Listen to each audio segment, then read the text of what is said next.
Sundowns are better than Richards Bay. Orlando Pirates are better than Polokwane City. It is maybe on the 90 minutes as the match unfolds, something surprising can happen occasionally. What do you think on Sunday? Sundowns against Richards Bay. Badlala nabantu abadominate ama-awards. Richards Bay. Kune-nervousness. Repero I told you. There was no way. Play of the season and play of the season. Well deserved. So they're playing against a team that high-profile team. Set the standards.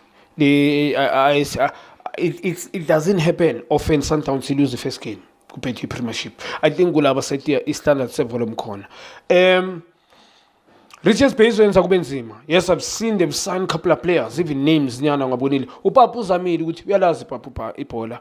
But the team yakhe, I don't think they've got players who can compete against Pirates, against Sundowns.